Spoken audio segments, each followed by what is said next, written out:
আজকে আমরা রিমোকে কাজলদির কাছে রেখে একটুখানি শপিংয়ে যাচ্ছি, মানে শপিং বলতে একটুখানি মায়ের জন্য শাড়ি কিনবো, শাশুড়ি মায়ের জন্য, আর কাজলদির জন্য একটা শাড়ি যদি পছন্দ হয় তাহলে কিনবো, আর হচ্ছে বাবার জন্য একটা পাঞ্জাবি কিনবো। তো এই যে রিমোকে খাইয়ে টাইয়ে দিয়েছি, আর দুপুরে লাঞ্চটা কাজলদি বানাচ্ছে, ওকে খাইয়ে দেবে।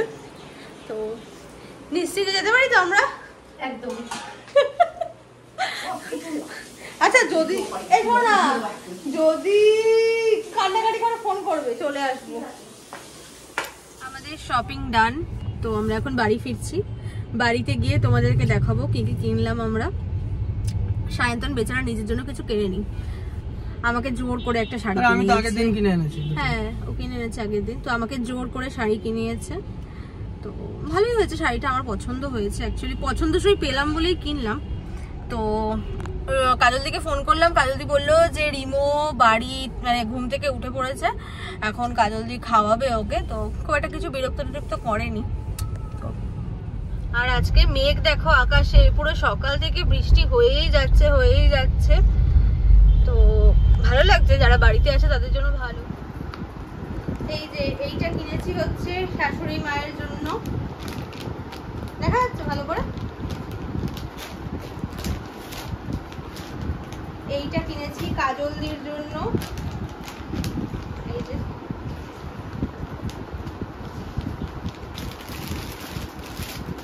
এটা হচ্ছে বাবার পাঞ্জাবি। এই কাজলদি বাবার পাঞ্জাবি কালারটা ভালো হয়েছে, সুন্দর হয়েছে কালার, সবকটা জিনিসই সুন্দর হয়েছে।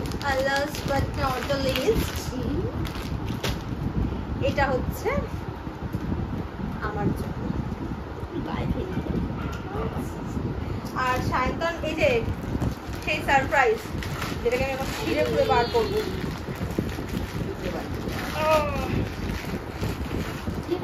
ওই যে এবার লিস্টিং বললাম না,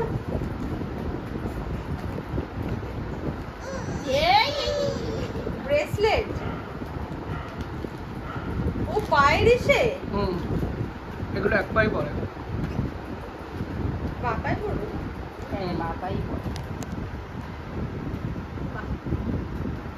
ভালো হচ্ছে, তো অন্যরকম হয়েছে না জিনিসটা,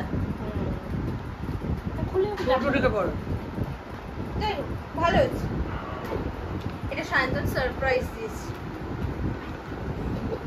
আমি ভেবেছিলাম মঙ্গলসূত্র, যে মঙ্গলসূত্র আমি পড়ি সবসময়, একটা তুমি আবার ভালো হয়েছে না। হ্যাঁ ধরো আরে পাটা দাও সায়ন্তন দাও।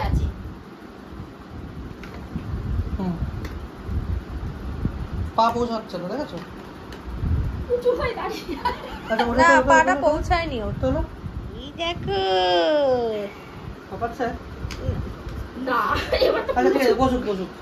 ও তো বসে আছে, ওই জন্য তো পা পাচ্ছে না। না শোনো, ও যদি বসে থাকে তাহলে কিন্তু পা না পেলে কোনো অসুবিধা নেই, ও যদি দাঁড়ায় তাহলে যেন পাটা পায়, যাতে না ঝোলে, বুঝেছো? দেখো কেমন সুন্দর।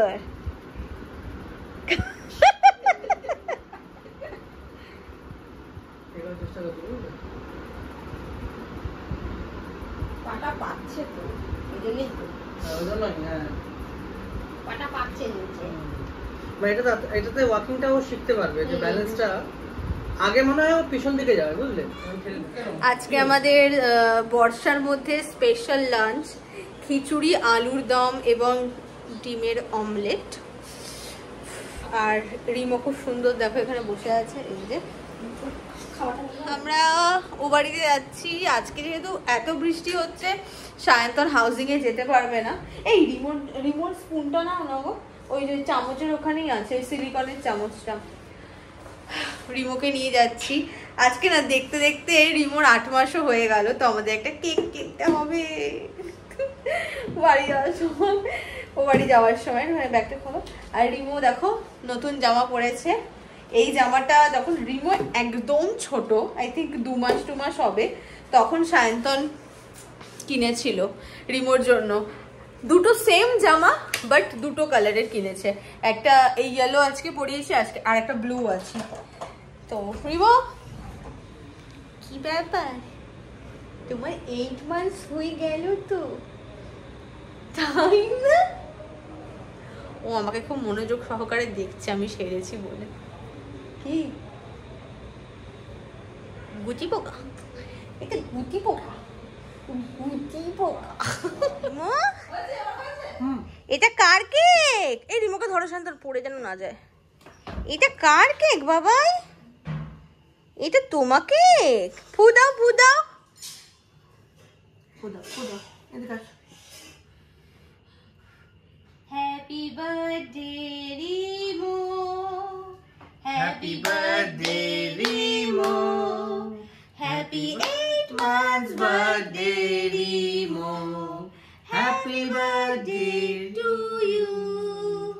কাটো কাটো কাটো, ধরো ধরো ধরো। এনো এনো, এই হাতটা দাও, ওই হাতটা দাও না, ধরো চাকু, ধরো, কাটো কাটো, ধরো কাটো।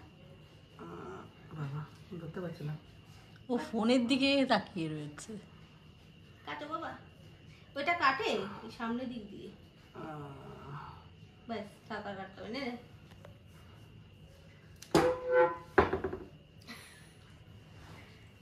খেয়েছিস?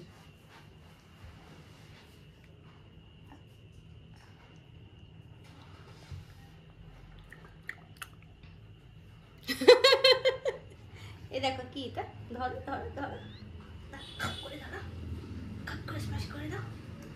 না থাক, দরকার নেই বাবা, স্ম্যাশ করলে আমাদেরই এখন এসে হবে। থাক, আমরা কেকটা পরে খাবো, এখন ফ্রিজে রেখে দিই, কারণ ব্ল্যাক ফরেস্ট কেকে নিয়ে একটা সমস্যা, এত ক্রিম থাকে যে একটুখানি বাইরে রাখলে দেখো পুরো একদম গলে যায়। আর রিমো খাবে, রিমোর খাওয়ারও টাইম হয়ে গেছে। কুটো কুটো কুটো কুটো, চলো।